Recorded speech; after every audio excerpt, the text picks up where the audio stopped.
Hello everyone. So classification of elements में previous video lecture में हम लोगों ने सीखा screening effect, effective nuclear charge and we were discussing about atomic radius in the form of covalent radius and ionic radius. So let us do some simple questions, then फिर आगे पढ़ते हैं.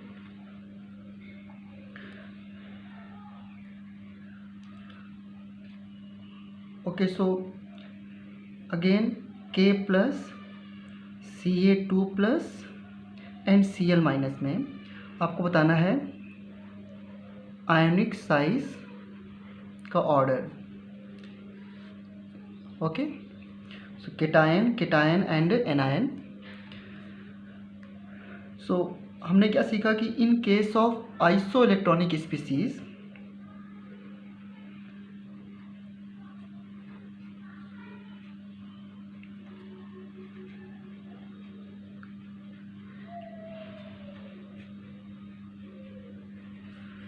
हम पहले क्या निकालते हैं, पीसी number of electrons and number of protons. इसको बुक में ऐसे भी मेंशन होता है कि इलेक्ट्रॉन और प्रोटॉन के का हम रेशो देख रहे हैं, बट मैंने यही कहा था कि आप अगर सेम नंबर ऑफ इलेक्ट्रॉन्स हैं तो जिस आयंस के पास ज़्यादा प्रोटॉन्स होंगे वहाँ पर इफेक्टिव न्यूक्लियर चार्ज ज़्यादा होगा. तो बुक में ये ऐसे मेंशन है Z/E रेशियो चेक करते हैं. सो Z का मतलब यहाँ पर नंबर ऑफ प्रोटॉन्स है और इलेक्ट्रॉन्स है. तो अगर Z/E रेशियो बढ़ेगा तो फिर साइज घटेगा, क्योंकि Z/E रेशियो बढ़ने का मतलब क्या है कि नंबर ऑफ प्रोटॉन्स ज़्यादा है. करेक्ट. तो हम ऐसे भी सीख सकते हैं, देखो ध्यान से. तो पोटेशियम का एटॉमिक नंबर कितना होता है 19, कैल्शियम का 20 और क्लोरीन का 17. सो नंबर ऑफ इलेक्ट्रॉन्स अगर मैं देखूं तो पोटेशियम में एक इलेक्ट्रॉन चला गया तो 18 इलेक्ट्रॉन बचे. कैल्शियम में 20 होते हैं, 2 चले गए तो 18 इलेक्ट्रॉन बचे यहाँ पर भी. और 17 में क्लोरीन में 17 इलेक्ट्रॉन्स होते हैं, एक नेगेटिव ऐड हो गया. So again you have 18 electrons. Clear है. नंबर ऑफ प्रोटॉन्स में कोई चेंज नहीं आएगा, तो प्रोटॉन प्लस एंड यहाँ पर 20 प्रोटॉन्स हैं और यहाँ पर 17 प्रोटॉन्स हैं. तो ऑब्वियस सी बात है कि न्यूक्लियर चार्ज सबसे ज़्यादा कहाँ पे है, यहाँ पे. तो यहाँ पे जेड इफेक्टिव सबसे ज़्यादा है. तो मैं पूछूं कि जेड इफेक्टिव न्यूक्लियर चार्ज का ऑर्डर क्या है. सबसे ज़्यादा इफेक्टिव न्यूक्लियर चार्ज कैल्शियम में है, फिर इसके बाद पोटेशियम में है, उसके बाद क्लोरीन में है. तो आयनिक साइज का ऑर्डर क्या होगा बच्चों, आयनिक साइज का ऑर्डर क्या होगा, Cl माइनस सबसे ज़्यादा, फिर K plus and Ca2 plus. Correct. अब मैं Z/E निकालूँ इसी में, तो इसका Z/E कैसे आएगा, 19/18.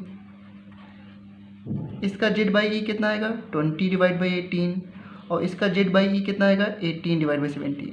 अब देखो जिसका Z/E ज़्यादा है वहाँ पे इफेक्टिवली प्रोटॉन चार्ज ज़्यादा है, इफेक्टिवली प्रोटॉन ज़्यादा है, सो फोर्स ऑफ अट्रैक्शन वहाँ ज़्यादा होगा, तो साइज़ छोटा हो जाएगा. या फिर आप ऐसे डायरेक्टली कर लो, बात वही है. ठीक है ना. अब ऐसा भी नहीं बच्चों कि हमेशा आप number of electron number of protons से निकालें. मैं इसको बताता हूँ.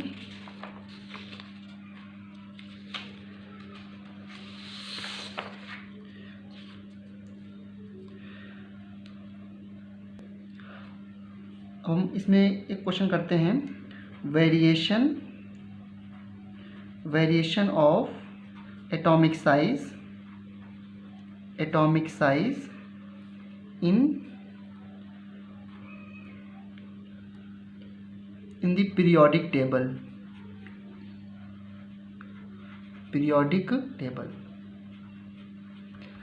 ठीक है. जब आयंस दिए हो तो आपको आयनिक साइज कंपेयर करना है, अदरवाइज सिंपल दिया हो तो बस आप उसको एटॉमिक साइज मान के कर लेना. आपको ये नहीं सोचना है कि ये मेटेलिक रेडियस है या कोवैलेंट रेडियस है, बस आपको कैसे मैं बताता हूँ वैसे कर लेना है. देखो पहले अगर मैं एक क्रॉस द पीरियड की बात करूँ,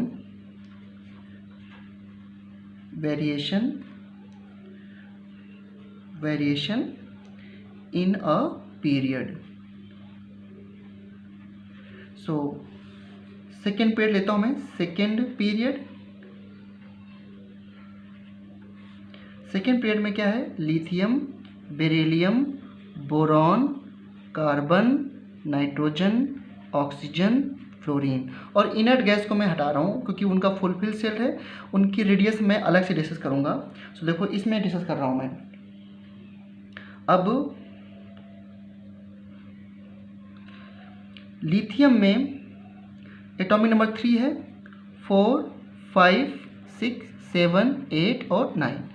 इसका इलेक्ट्रॉनिक कन्फिग्रेशन अगर हम करके देखें तो 2, 1, 2, 2, 2, 3, 2, 4, 2, 5, 2, 6, 2, 7। लेफ्ट टू राइट जाने पर साइज डिक्रीज होता है, ठीक है। लेफ्ट टू राइट, ठीक है। देयर इज रेगुलर डिक्रीज इन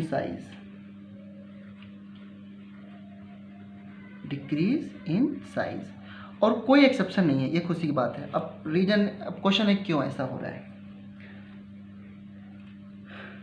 इसका रीजन ये है बच्चों कि नंबर ऑफ सेल्स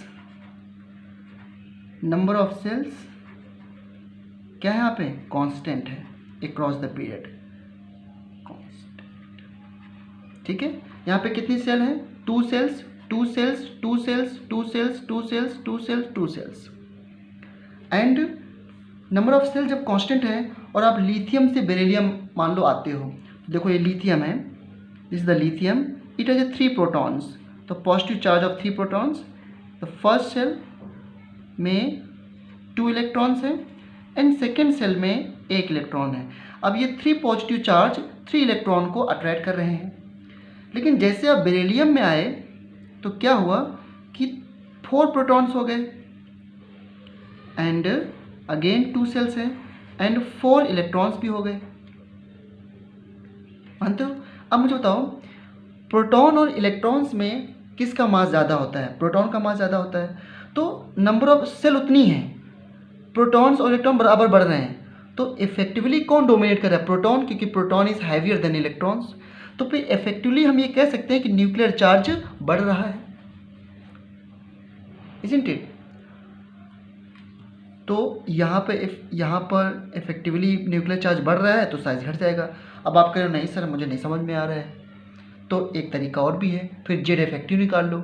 जहाँ पर जेड इफेक्टिव ज़्यादा होगा वहाँ पर साइज में डिक्रीज ज़्यादा होगा, तो आप निकाल लो। अगर आपको नहीं समझ में आ रहा तो फिर आप क्यों निकालोगे, मैं ही निकाल देता हूँ, ठीक है। देखो लिथियम और बेरिलियम 4, 2,2, 2,1, तो पहले सिग्मा निकालना पड़ेगा ना जेड इफेक्टिव निकालने के लिए, तो Z effective equal to Z minus sigma. तो देखो 2,1 है, मैं भी क्या करता हूँ 2,1, 2,2, ठीक है। देखो तो सिग्मा फॉर लिथियम, मैंने कहा था आउटर मोस्ट में जितने इलेक्ट्रॉन्स हों उससे एक कम का कंट्रीब्यूशन टूवर्ड्स शील्डिंग होता है 0.35। अब एक से एक कम हुआ कितना बचा, 0, तो 0 × 0.35 प्लस उसके बाद जो इनर शेल है, पेनाल्टी मेट सेल है, उसमें जो भी इलेक्ट्रॉन्स होंगे उसका कंट्रीब्यूशन 0.85 होता है। इसके बाद अगर कोई होता तो उसका कंट्रीब्यूशन 1 होता। इसको सॉल्व करते हैं तो 1.7 आ गया, मानते हो, ओके। तो इसका जेड इफेक्टिव कितना होगा, जेड इफेक्टिव फॉर लिथियम, इसका टोटल प्रोटॉन्स कितना है 3 माइनस 1.7, इसको सब्ट्रैक्ट करके बता दो आप, ये भी मुझे ही करना पड़ेगा। 1.7 तो कितना आया 1.3, राइट, ये 1.3 आ गया इसका Z effective. Hopefully I am not wrong. यहाँ पे देखो बेरिलियम के लिए आ जाओ। सो बेरिलियम में जब निकालोगे सो आउटर मोस्ट कितने इलेक्ट्रॉन्स है 2, तो 2 से एक कम किया तो कितना बचा 1 × उसका कंट्रीब्यूशन 0.35 प्लस 2 × 0.85, इसको सॉल्व करते हैं। इसका कंट्रीब्यूशन 0.85, इसमें एक इलेक्ट्रॉन का कंट्रीब्यूशन 0.35, इसको सॉल्व करते हैं। चलो 0.35 plus 1.7 equal to 1.85। Now Z effective कितना आ गया, इक्वल टू 4 माइनस 1.85। ठीक है, कितना हुआ ये, कुछ भी हो इससे तो ज़्यादा ही आना है। 4.00 1.85 0.51 एंड 3 में होगा 2.15। अब मुझे बताओ कहाँ पर न्यूक्लियर चार्ज ज़्यादा है, आउटर मोस्ट इलेक्ट्रॉन पे, बेरिलियम में। किसके लिए था ये, बेरिलियम के लिए। ये किसके था, लिथियम के लिए। तो बेरिलियम में जब फोर्स ऑफ अट्रैक्शन ज़्यादा होगा तो उसके इलेक्ट्रॉन न्यूक्लियस के पास होंगे तो साइज डिक्रीज हो जाएगा। इसलिए ध्यान रखना, जब भी नंबर ऑफ सेल्स कांस्टेंट हों तो विदाउट एनी कन्फ्यूजन, अगर नंबर ऑफ सेल्स कांस्टेंट हो तो विदाउट एनी कन्फ्यूजन आगे जाने पर साइज डिक्रीज होता जाएगा, क्योंकि इफेक्टिव न्यूक्लियर चार्ज बढ़ता जाएगा। तो साइज का ट्रेंड क्या हुआ, this is the order of size and this is the order of, ये किसका है, साइज का ऑर्डर है, एटॉमिक साइज का ऑर्डर, और ये order of effective nuclear charge है। बिल्कुल सिंपल है और कोई भी एक्सेप्शन नहीं है। यही सेकेंड पीरियड में है और यही थर्ड पीरियड में है। ग्रुप में जरूर एक्सेप्शन होते हैं, पीरियड में कोई एक्सेप्शन फिलहाल नहीं है, खासकर सेकेंड और थर्ड पीरियड में इतना डिटेल्स हमको आगे जाना भी नहीं है। ओके, अब आते हैं variation in group.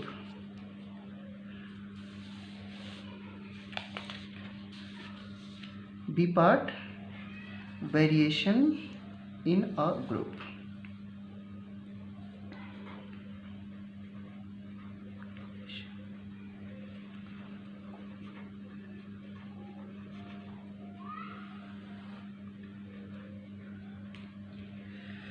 So group में, ग्रुप 1 का वैसे भी मैंने डिस्कस किया था।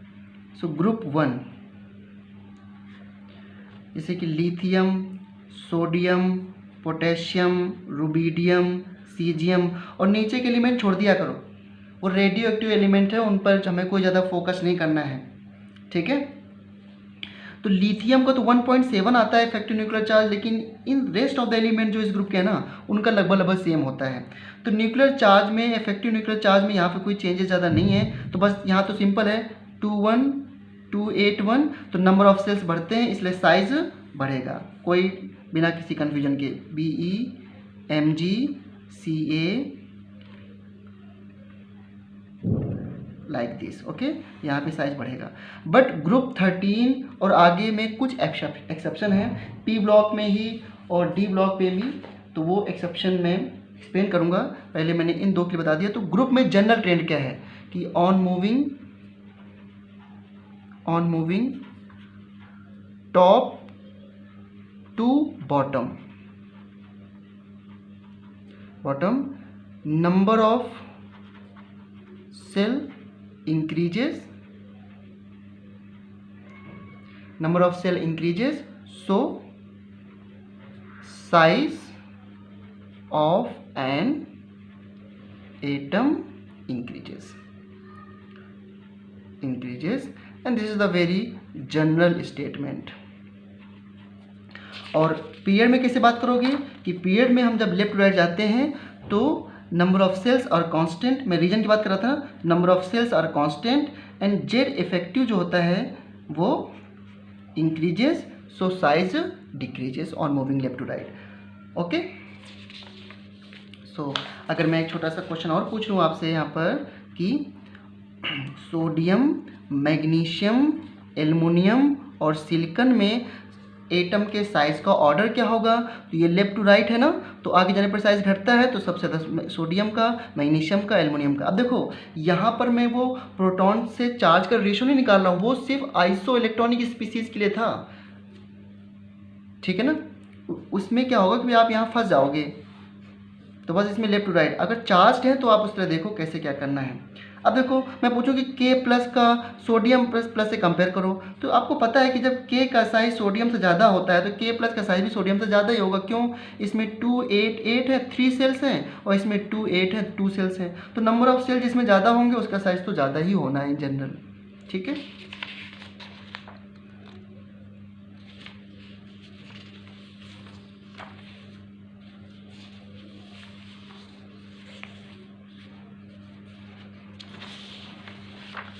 और एक दो क्वेश्चन लेता हूँ मैं।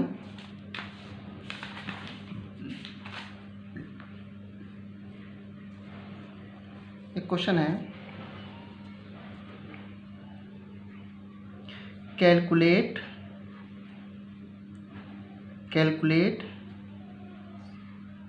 स्क्रीनिंग कांस्टेंट फॉर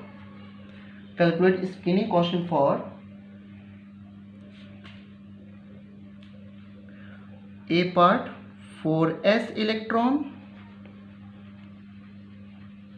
और B पार्ट 3d इलेक्ट्रॉन।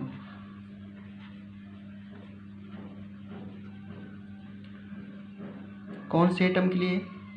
इन जिंक एटम के लिए। स्क्रीनिंग कांस्टेंट में मैंने बहुत क्वेश्चन करा दिए हैं, तो देखो कोई दिक्कत नहीं है। आप क्या करो, जिंक को लिखो जरा। एटॉमिक नंबर 30 होता है, ये होता है 2, 8 और 18, 2 ये होता है, ठीक है। आउटर सेल में कितने इलेक्ट्रॉन्स इसके? 2। वैसे अगर आपको लगता है कि नहीं मैं ऐसे क्यों करूं, हमने तो एसपीडीएफ में लिखा है तो एसपीडीएफ में लिख लो। मैंने मना किया आपको। 1s2, 2s2, 2p6, 3s2, 3p6, 4s2 और 3d10। अब थर्ड सेल को एक साथ लिखना पड़ेगा ना, 3d10। सो ये कितने इलेक्ट्रॉन्स देखो, 10 + 6 + 2 18, वही थर्ड सेल में 18 है। सेकेंड सेल में कितने हैं? 6 + 2 6 + 2 8 हो गया। फर्स्ट सेल में कितने हैं? 2 और आउटर में कितने हैं? 2 हो गया ना। तो चलो, तो सिग्मा फॉर 4s में कितने इलेक्ट्रॉन्स हैं? 2। जिसके लिए निकालना है उसमें एक कम, 1 × 0.35 प्लस उसके बाद इनर सेल का कितना होता है? 18 × 0.85। इसके बाद जो भी बच जाए वो सभी का 1 होता है। 8 + 2 10 × 1, ख़त्म कहानी। इसके बाद for 3d electrons, A part हो गया, सिग्मा फॉर 3d। अब 3d इलेक्ट्रॉन कौन से होंगे? ये वाले ना। तो 3d का मतलब थर्ड सेल की बात हो रही है।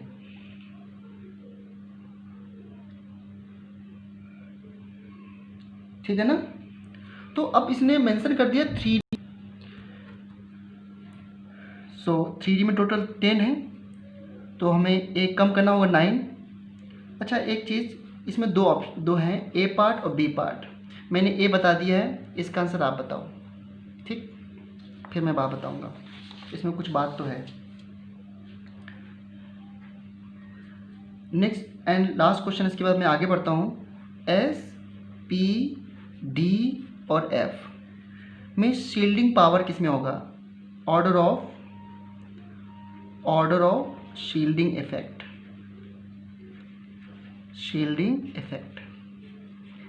जब मैं ये पूछता हूँ कि ऑर्डर ऑफ शील्डिंग इफेक्ट क्या होगा, तो मैं ये डायरेक्टली पूछ रहा हूँ कि किस सबसेल के अंदर न्यूक्लियस को कवर करने की टेंडेंसी सबसे ज़्यादा है। तो आपको पता है कि एस सबसेल कैसे होता है? स्फेरिकल। ये स्फेरिकल होता है। ये कैसा होता है? डंबल, एक्स वाई जेड में। और ये क्या होता है? Double dumbbell. और ये इसकी शेप हमने पढ़ी नहीं है। सो स्फेरिकल जो शेप वाला सबसेल होगा वो न्यूक्लियस को अच्छे से कवर करेगा, उसके इलेक्ट्रॉन क्लाउड न्यूक्लियस को अच्छे से सील करेंगे। तो सबसे ज़्यादा शील्डिंग पावर जो होता है वो एस का होता है, उसके बाद पी, और जितनी कॉम्प्लिकेटेड ज्योमेट्री होगी उसका शील्डिंग पावर उतना ही कम होता है। सबसे पुअर शील्डिंग डी और एफ की होती है, ठीक है। Due to spherical shape, S can shield the nucleus more effectively than other subshell, ठीक है। ये हो गया। अब आगे बढ़ते हैं। Now come to van der वाल रेडियस। वैन डर वाल बच्चों एक साइंटिस्ट का नेम है। अभी हम लोगों ने वैन डर वाल बॉन्ड तो नहीं पढ़ा है, बट रेडियस पहले आ गया है। सो वैन डर वाल रेडियस वहाँ पर डिफाइन होती है, ध्यान देना, क्योंकि अभी इसके बॉन्ड का डिस्कशन हम केमिकल बॉन्डिंग में करेंगे। सो वैन डर वाल रेडियस कहाँ पे होती है? जहाँ पर नॉन बॉन्डेड न्यूक्लियाई होते हैं, नॉन बॉन्डेड न्यूक्लियाई जिनके बीच में बॉन्ड ना हो, जहाँ पर नो बॉन्ड वहाँ पर वैन डर वाल बॉन्ड। देखो कैसे, अगर हमको नियॉन एटम के बीच में रेडियस चाहिए, नियॉन की रेडियस चाहिए, नियॉन की। अब नियॉन तो इनर्ट गैस एलिमेंट है, मानते हो इस बात को? Inert gas. अब ये तो बॉन्ड बनाएगा नहीं, तो क्या करते हैं कि नियॉन का जो सैंपल है, बहुत सारे नियॉन एटम है, उसको सॉलिड में कन्वर्ट कर लेते हैं। सॉलिड कैसे बनाते हो, गैस से सॉलिड कैसे बनाओगे, नियॉन तो गैस है, तो आपको पता है टेम्परेचर को कम और प्रेशर को बढ़ाना पड़ता है। स्टेट्स ऑफ मैटर में 9th में आपने पढ़ा है कि गैस को सॉलिड कन्वर्ट करने के लिए टेम्परेचर को कम और प्रेशर को बढ़ाना पड़ता है। जब सॉलिड हो जाएगा तो नियॉन एटम काफ़ी पास आ जाएंगे, ठीक है। जब पास आ जाएंगे तो दो नियॉन के बीच में डिस्टेंस का जो हाफ होगा वो उसकी रेडियस हो जाएगी, ऐसा हम मानते हैं। लेकिन क्या ये दो नियॉन एटम उतना पास आ जाएंगे जितना क्लोरीन दो पास आ सकते हैं Cl2 मॉलिक्यूल में? नहीं, बिल्कुल नहीं। क्यों? क्योंकि जो Cl है वो तो दूसरे Cl के साथ क्या बनाता है, कोवैलेंट बॉन्ड, सिंगल बॉन्ड। तो जहाँ पे जब बॉन्ड बन जाएंगे तो एटम ज़्यादा क्लोज होंगे, और यहाँ पर तो इनके बीच में कोई बॉन्ड नहीं बनेगा, बस कोशिश की जा रही है कि वो कितना पास आ सकते हैं। अब मुझे बताना ज़रा, एक नियॉन एटम ये है और दूसरा नियॉन एटम इतनी दूर है, लेकिन Cl की बात करूँ तो Cl एटम बिल्कुल दूसरे Cl के पास होगा, इसके इस तरीके से, क्योंकि इनके बीच में कोवेलेंट बॉन्ड है। तो जब नियॉन के बीच में डिस्टेंस ज़्यादा होगी तो इनका जो हाफ होगा, एक नियॉन की जो रेडियस होगी वो भी तो क्या होगी, ज़्यादा होगी, ठीक है। तो जहाँ पर नो बॉन्ड होता है वहाँ पे वन डर वाल रेडियस डिफाइन करते हैं। अब देखो डिफिनेशन में कोई दिक्कत नहीं है, it is half of the distance between the nuclei of two non bonded atoms of two adjacent molecule in solid state, ठीक है।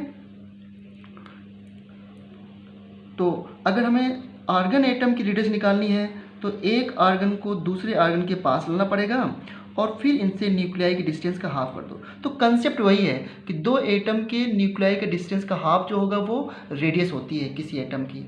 अब आर्गन की रेडियस निकालेंगे तो ये वन डर वाल रेडियस होगी, ये कोवेलेंट रेडियस नहीं हो सकती, क्योंकि आर्गन किसी के साथ बॉन्डेड नहीं बनाता, इसलिए रेडियस के अलग अलग नाम दिए गए हैं। जो मेटेलिक बॉन्ड बनाता है उसकी मेटेलिक रेडियस है, जो आयनिक बॉन्ड बनाता है उसकी आयनिक रेडियस है, जो कोवेलेंट बॉन्ड बनाता है उसकी कोवेलेंट रेडियस है, लाइक दिस।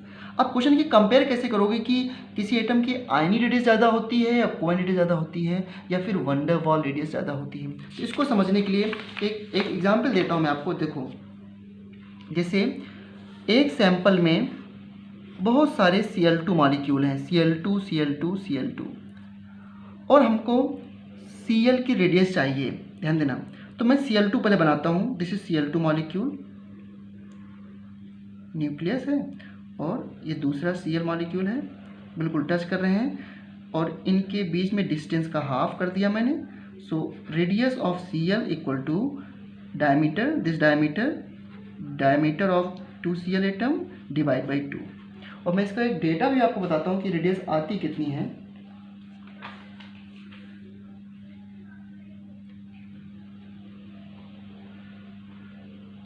रेडियस ऑफ ये जो डायमीटर होती है DCl, ये अप्रोक्सीमेटली होती है बच्चों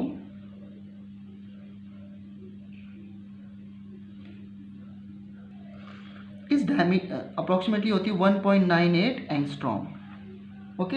अच्छा, इस डायमीटर को इस न्यूक्लियस से इस न्यूक्लियस तक की डिस्टेंस को आप एक नाम और दे सकते हो बच्चों, bond length. Bond length, what is bond length?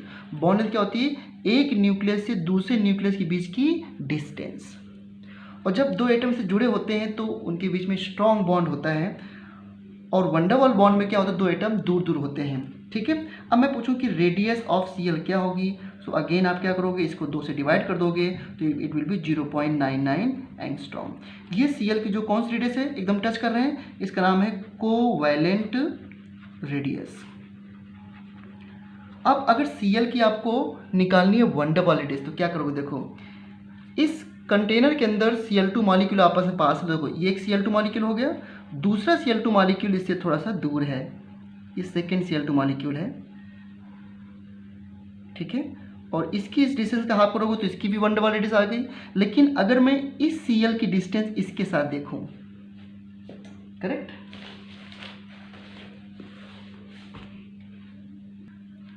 I am talking about this one, ठीक है। तो इसका न्यूक्लियस यहाँ से यहाँ तक।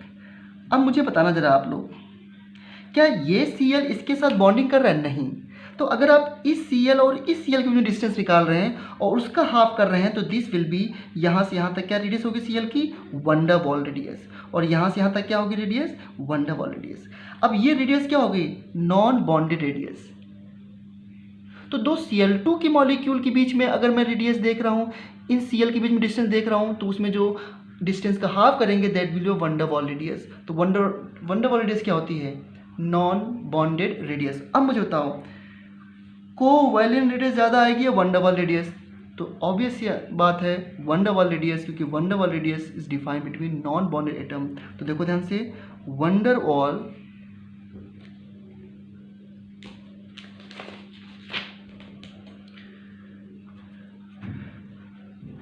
वाल radius is greater than covalent radius. और इवन आयनिक रेडियस, तो आयनिक रेडियस निकालने के लिए आयंस होते हैं, और आपको पता है कि आयंस के बीच में तो अट्रैक्शन फोर्स और भी ज़्यादा होता है। तो दो आयंस ज़्यादा क्लोज होंगे, या जिनके बीच में कोएन बॉन्ड है वो ज़्यादा क्लोज होंगे, या जिनके बीच में वन ड वाल बॉन्ड वो ज़्यादा क्लोज होंगे।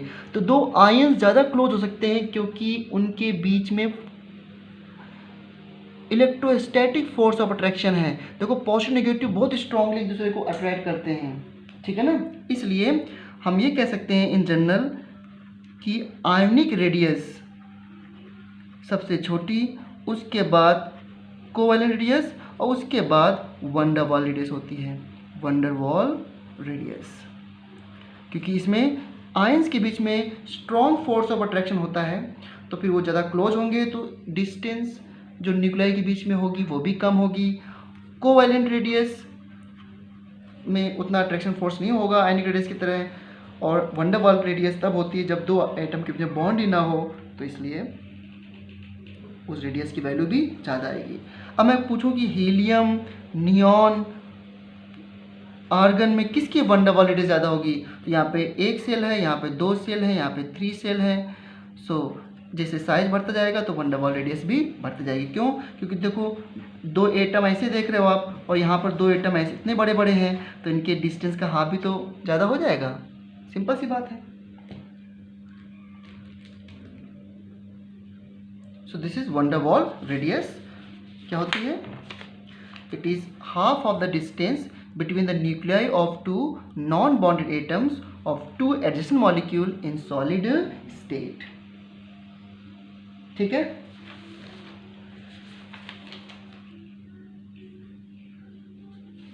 एंड हमने एक चीज और सीखा है कि van der Waals radius always larger than covalent radius and ionic radius, ठीक।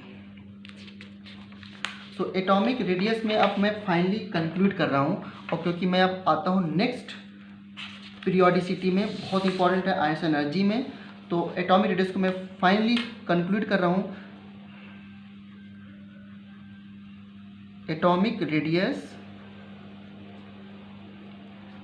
is inversely proportional to effective nuclear charge. Atomic radius is directly proportional to screening effect या screening कांस्टेंट या स्क्रीनिंग इफेक्ट, ठीक है। ये मैंने बता दिया था कि शील्डिंग बढ़ने से एटॉमिक रेडियस बढ़ती है।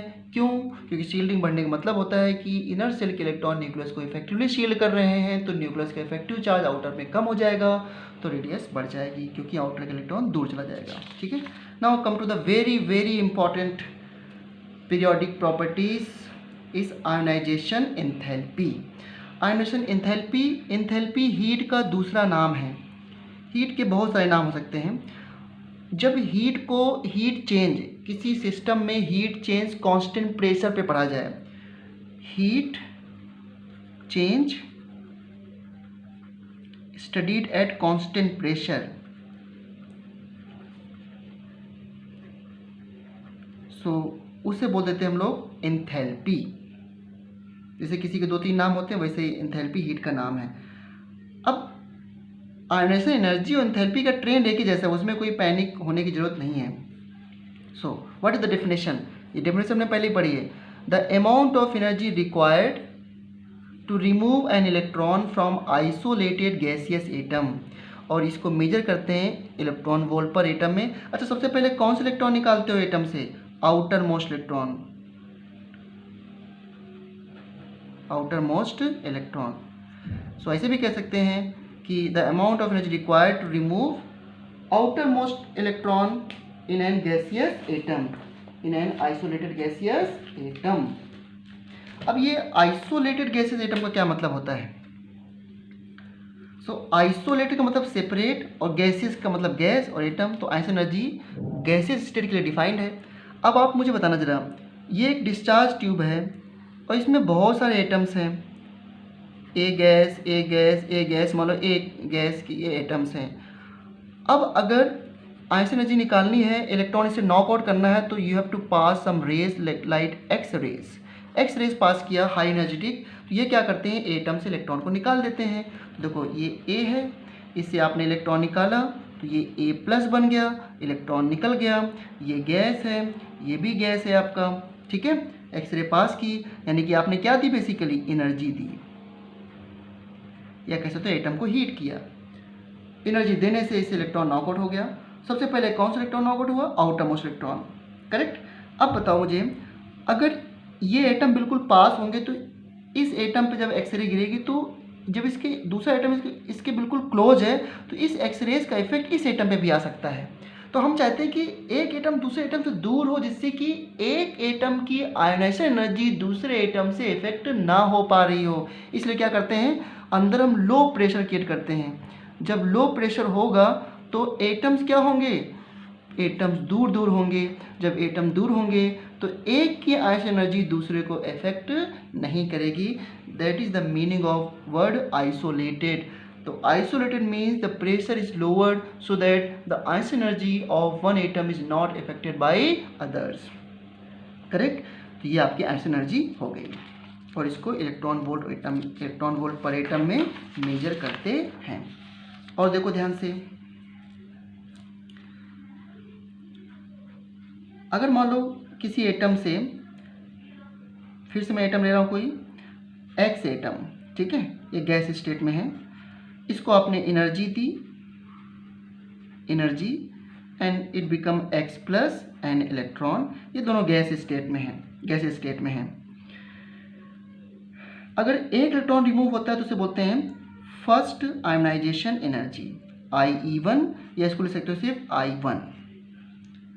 तो फर्स्ट आइसो एनर्जी क्या होती है, the energy required to remove first electron in an atom, first electron के लिए, ठीक है।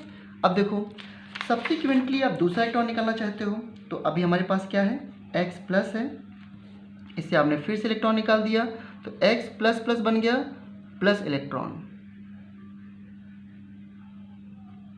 ठीक है। फिर से आपने एनर्जी दी। अब दूसरा, जब सब्सिक्वेंटली दूसरा इलेक्ट्रॉन निकालते हैं तो उसको बोलते हैं second ice energy, IE2, correct. और जब थर्ड निकालेंगे x plus plus and plus electron, फिर से एनर्जी देनी पड़ेगी। नाउ इस आइस एनर्जी का नाम है IE3, या इसको सिर्फ लिखते हो I3, this is I2, correct. अब थोड़ी देर पहले आपने सीखा है कि अगर आप सोडियम और सोडियम प्लस में देखें तो किसका साइज छोटा है, सोडियम का साइज छोटा है।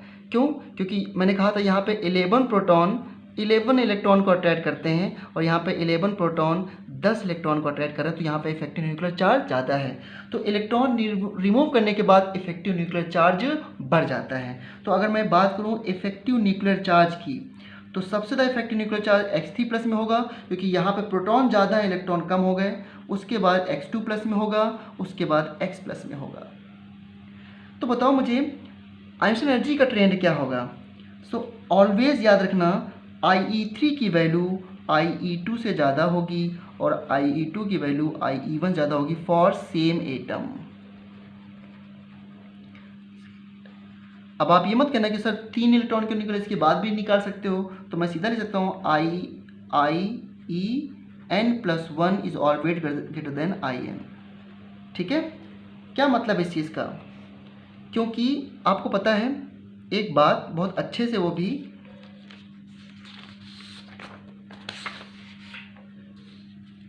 कि न्यूक्लियस में यहाँ पे इलेक्ट्रॉन्स है, आपको इस इलेक्ट्रॉन को निकालना है और एक में आपको इस इलेक्ट्रॉन को निकालना है। ये इलेक्ट्रॉन न्यूक्लियस से दूर है तो इस पर फोर्स ऑफ अट्रैक्शन कम होगा, तो इसको रिमूव करने के लिए लेस एनर्जी चाहिए। तो मैं कह सकता हूँ कि जो आयंस एनर्जी होती है वो inversely proportional to atomic size, बिल्कुल कह सकता हूँ इस बात को, और इसमें कोई कन्फ्यूजन भी नहीं है, क्योंकि न्यूक्लियस से दूर अगर इलेक्ट्रॉन्स होगा तो उसको रिमूव करने में आपको कम से कम एनर्जी देनी पड़ेगी। करेक्ट। और एक चीज़ और देखो, अब आपको पता है कि जेड इफेक्टिव बढ़ने से साइज घटता है, ठीक है, और साइज जब घटेगा तो वो इलेक्ट्रॉन न्यूक्लियस के पास होगा, तो उसको रिमूव करने में आपको और ज़्यादा एनर्जी देनी पड़ेगी, तो आयनिक एनर्जी बढ़ेगी। तो यहाँ से क्या निकल के आ रहा है कि Z effective is directly proportional to ionisation energy, ठीक है। तो इसीलिए मैं कह रहा था कि X3+ का साइज X2+ से छोटा है। तो अगर मैं साइज की बात करूँ यहाँ पर आयनिक साइज की, तो X3+ का साइज बहुत छोटा है X2+ से, और X2+ का साइज जो है छोटा है X+ से। This is the order of size. तो आयोनाइजेशन एनर्जी का जो ऑर्डर होगा इसका just reverse, X3+ is greater than X2+ and is greater than X+, like that. Correct. अब चाहे तो एल्युमिनियम का एग्जाम्पल लेके कर सकते हो आप, इसमें कोई डाउट नहीं है। देखो इसे एल्युमिनियम है, एग्जाम्पल समझा रहा हूँ मैं आपको। ये होता है एटॉमिक नंबर 13 और इसका इलेक्ट्रॉनिक कन्फिगरेशन है 283। इसमें इलेक्ट्रॉन रिमूव करते हैं, तो जब फर्स्ट इलेक्ट्रॉन रिमूव करोगे तो होगा IE1, इससे बन जाएगा एल्युमिनियम प्लस, और इसका इलेक्ट्रॉनिक कन्फिगरेशन क्या बचेगा 282 बचेगा, ठीक है।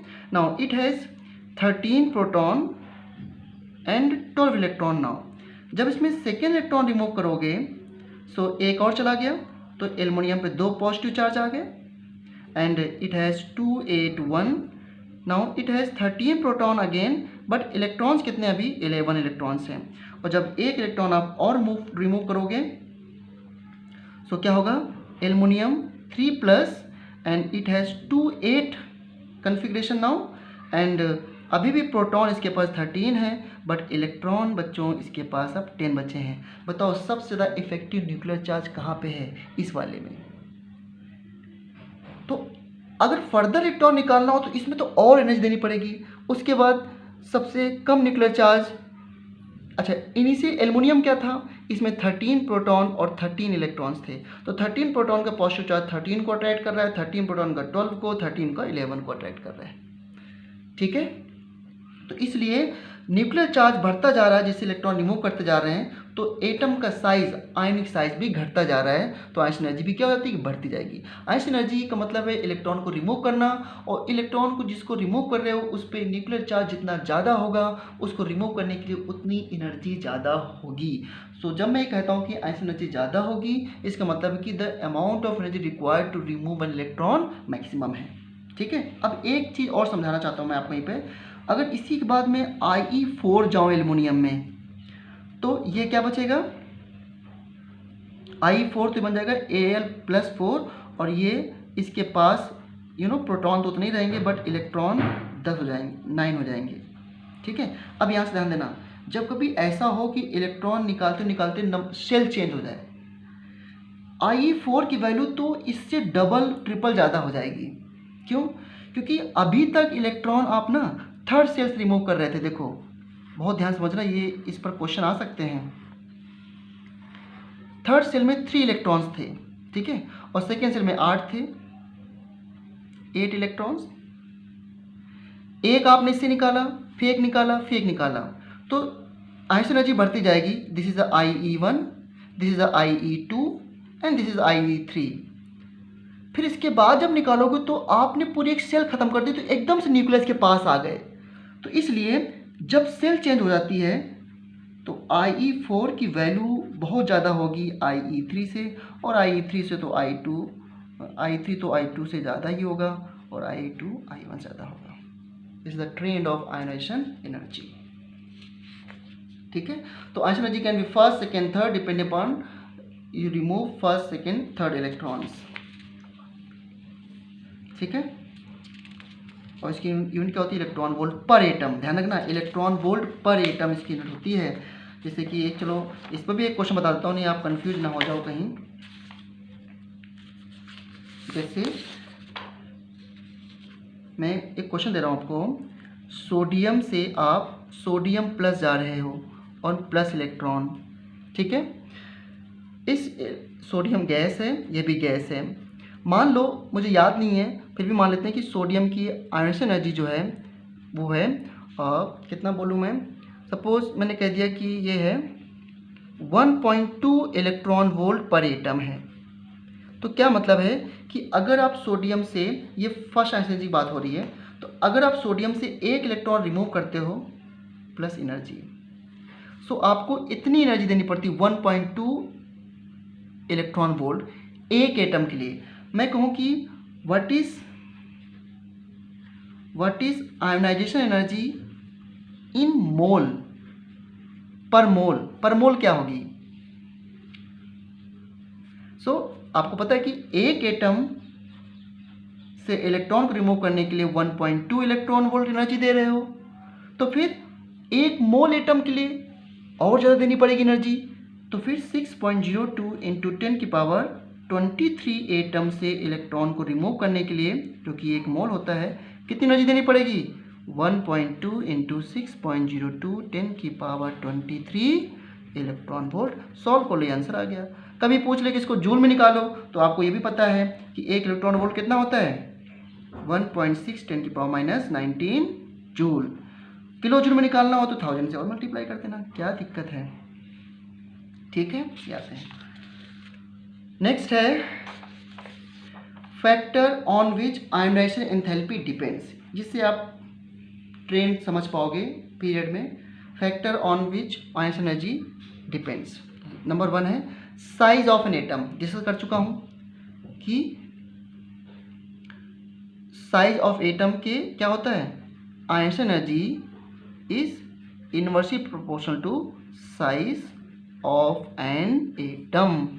जितना दूर इलेक्ट्रॉन न्यूक्लियस से, उतना साइज एटम का ज़्यादा होगा, और उस इलेक्ट्रॉन को रिमूव करने में उतनी ही कम एनर्जी देनी पड़ेगी।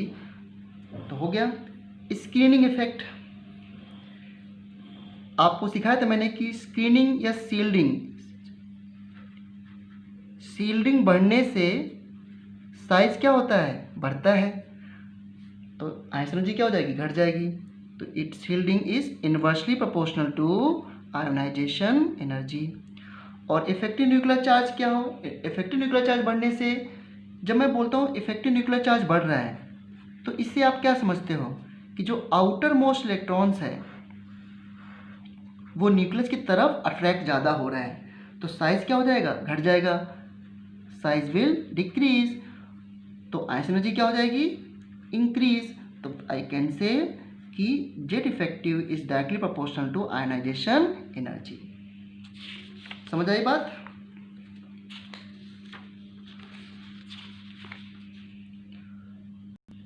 नेक्स्ट फैक्टर है half filled and full filled configuration. इस पे काफ़ी क्वेश्चन आते हैं। देखो, अगर मैं आपसे कहूँ कि 2p4 और 2p3 ये आउटर कॉन्फ़िगरेशन है किसी एटम की। एक एटम ए है और दूसरा एटम बी है, ये आउटर कॉन्फ़िगरेशन है। तो किससे इलेक्ट्रॉन निकालने में ज़्यादा एनर्जी देनी पड़ेगी? तो आपको पता है ये क्या है? This is the half filled configuration. Half filled, ठीक है। और हाफ फिल्ड कॉन्फ़िगरेशन क्या होते हैं? ये एक्स्ट्रा स्टेबल होते हैं due to exchange energy and symmetry.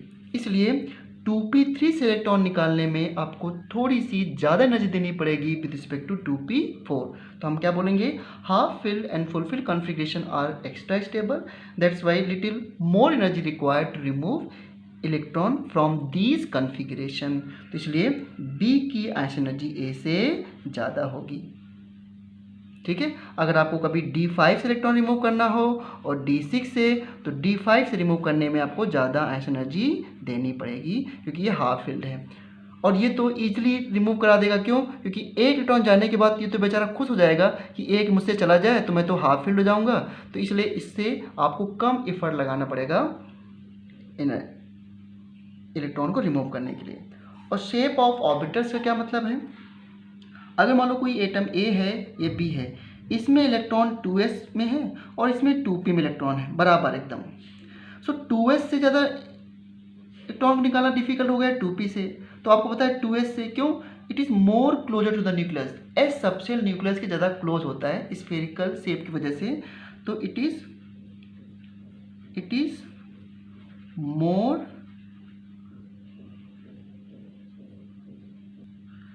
More close to nucleus, ठीक है। इसलिए 2s से इलेक्ट्रॉन निकालने में ज़्यादा एनर्जी देनी पड़ेगी with respect to 2p ions energy. अब ऐसा नहीं कि 2s को आप जो है 3s को आप 2p से कंपेयर करने लग जाओ। 2s 2p same quantum number में कंपेयर करना है आपको।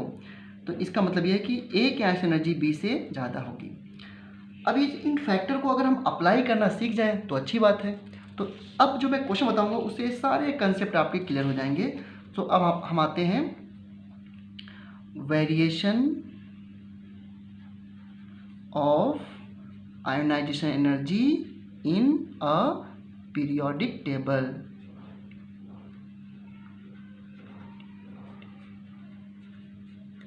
इन अ पीरियोडिक टेबल,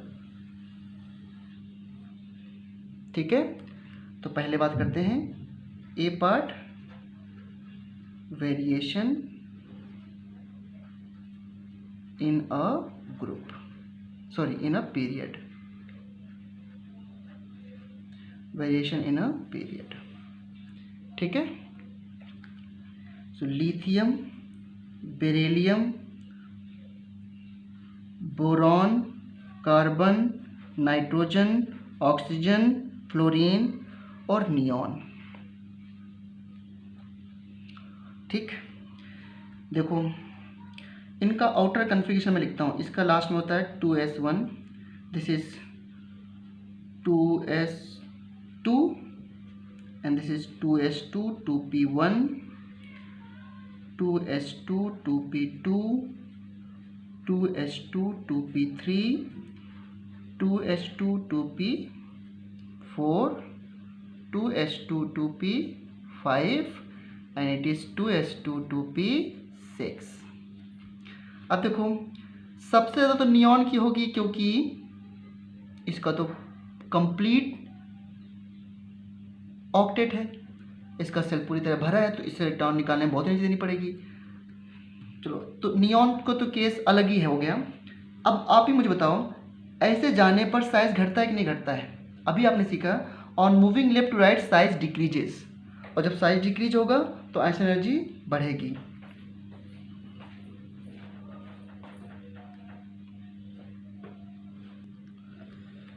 ठीक है, तो साइज ऐसे घटता है।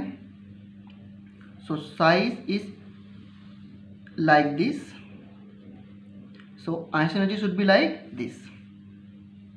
इस तरीके से बढ़ना चाहिए, बट ये ट्रेंड बिल्कुल रेगुलर नहीं है, देयर आर एक्सेप्शन। अब जरा उसको सीखते हैं। देखो साइज ऐसे घट रहा है, तो बेरिलियम की आयंस एनर्जी लिथियम से ज़्यादा होगी, क्योंकि इसका साइज कम है। बोरॉन का साइज कम है बेरिलियम से, तो इसकी इससे ज़्यादा होनी चाहिए। अब यहाँ पे देखो क्या है, यहाँ पे इलेक्ट्रॉन 2s से रिमूव कर रहे हो और यहाँ पे 2p से।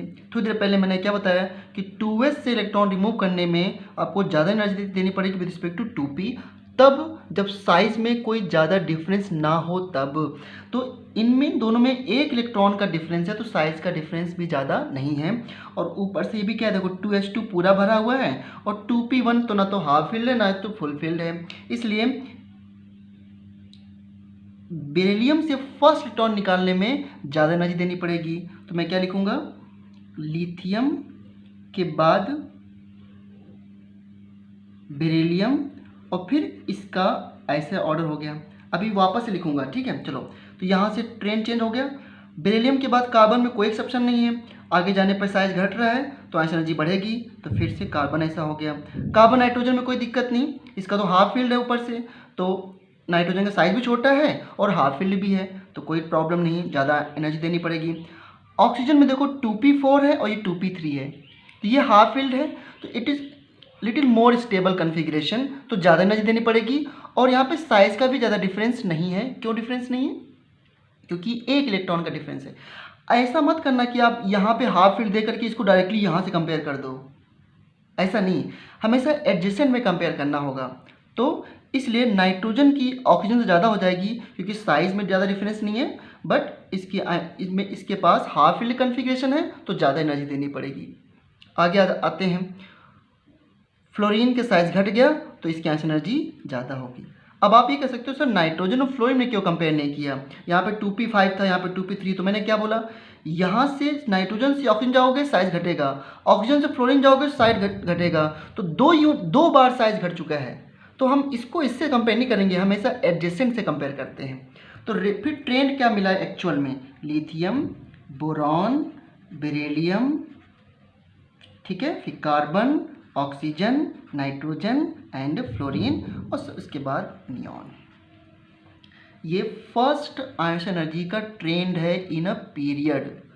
और ग्रुप में तो कोई दिक्कत ही नहीं है, ग्रुप में तो साइज बढ़ता है। तो अगर मैं आल्दो ग्रुप को मैं अभी बताऊंगा, लेकिन फिर भी मैं यहाँ पे क्वेश्चन कर देता हूँ। अगर मैं ग्रुप की बात करूँ तो lithium, sodium, potassium, rubidium, caesium में ये ऑर्डर होगा, क्योंकि ग्रुप में तो साइज घटता है बिना किसी साइज बढ़ता है बिना किसी एक्सेप्शन के, ठीक है, यहाँ पर कोई इस तरह एक्सेप्शन नहीं आएगा। तो ये समझ आ गया आप लोगों को। और इसलिए देखो क्वेश्चन कैसे पूछे जाते हैं।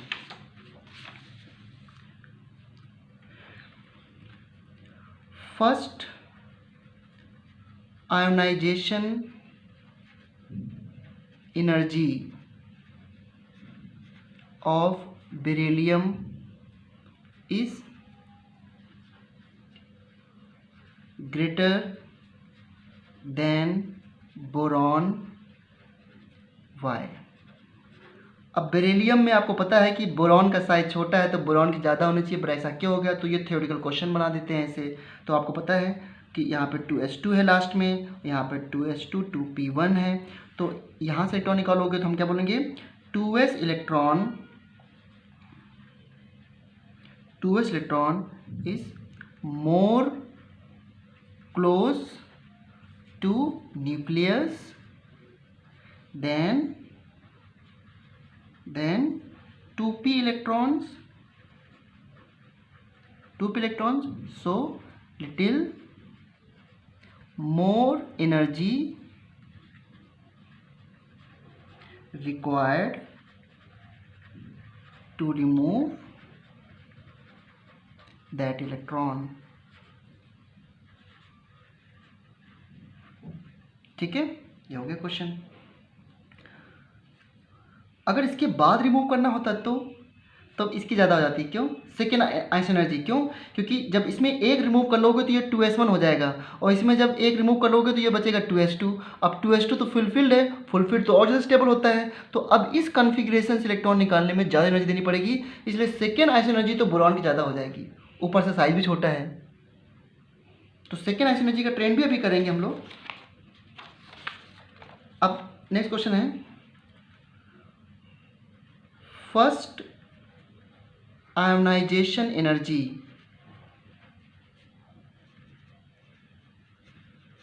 ऑफ नाइट्रोजन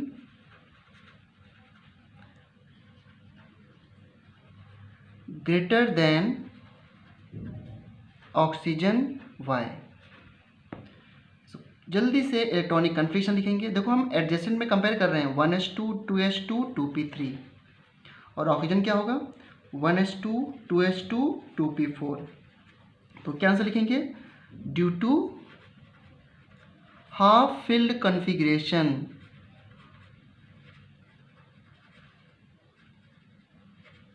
ठीक है। सो due to half filled configuration nitrogen, the more amount of energy required to remove electron in nitrogen than oxygen because it has a half filled configuration। इसलिए first I1 of nitrogen is greater than I1 of first energy of oxygen. अगर मैं यहाँ पे second compare करूँ, इसका answer समझ गया ना आप लोग कि nitrogen has half filled configuration in outer most subshell, so little more energy required to remove electron from these configuration with respect to oxygen। अब मैं इसी पे अगर सेकंड क्वेश्चन पूछूं तो देखो, फर्स्ट इलेक्ट्रॉन जब निकल जाएगा तो बचेगा N+ और ये बचेगा O+। इलेक्ट्रॉन निकालने पर पॉजिटिव चार्ज आता है ना, क्योंकि नेगेटिव चार्ज निकल रहा है तो पॉजिटिव चार्ज आ जाएगा। सो फर्स्ट इलेक्ट्रॉन निकल गया तो ये बचा 1s2 2s2 2p2 और ये क्या हो गया 1s2 2s2 2p3। अब अगर इसके बाद इलेक्ट्रॉन निकालना हो तो किस में ज़्यादा एनर्जी देनी पड़ेगी? ऑक्सीजन में। फिर तो कोई दिक्कत नहीं है, N+ की आंसर एनर्जी ऑक्सीजन से कम होगी। क्यों? अब इसके पास फुल हाफ फिल्ड कन्फिग्रेशन हो गया। सो यहाँ पे मैं क्या लिख सकता हूँ, सेकेंड आंसर एनर्जी या I2 of oxygen is greater than nitrogen, because after removal of first electron, एक इलेक्ट्रॉन रिमूव करने के बाद oxygen acquired half field configuration 2p3 configuration. So removal of second electrons required more energy, इसलिए second electron को remove करने में ज़्यादा energy देनी पड़ेगी। ठीक है,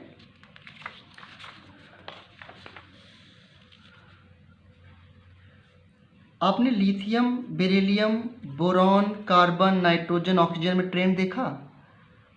अब इसके नीचे अगर मैं आ जाऊँ तो sodium, magnesium, aluminium, silicon, phosphorus, sulphur, fluorine, chlorine, तो सेम ट्रेंड यहाँ पर भी होगा। देखो, सोडियम की कम, फिर मैग्नीशियम की ज़्यादा।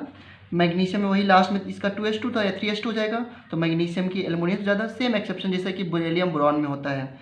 एंड इसके बाद नो प्रॉब्लम, यहाँ पर भी नो प्रॉब्लम। फास्फोरस की सल्फर से ज़्यादा, क्योंकि फास्फोरस के लास्ट में होगा 3p3 और ये लास्ट में हो जाएगा 3p4, तो इसके पास हाफ फील्ड कन्फिग्रेशन है। और इसके बाद नोट, कोई दिक्कत नहीं, इस तरीके से है। अब आपको क्या करना है क्वेश्चन में कि lithium, beryllium, boron, carbon, nitrogen, oxygen और फ्लोरीन में आपको सेकेंड आयनाइजेशन एनर्जी का ऑर्डर बताना है। सेकेंड आयोनाइजेशन एनर्जी, एक इलेक्ट्रॉन रिमूव करने के बाद आयनाइजेशन एनर्जी का ऑर्डर क्या होगा। ठीक है, फिर इसके बाद मैं बताता हूं आपको।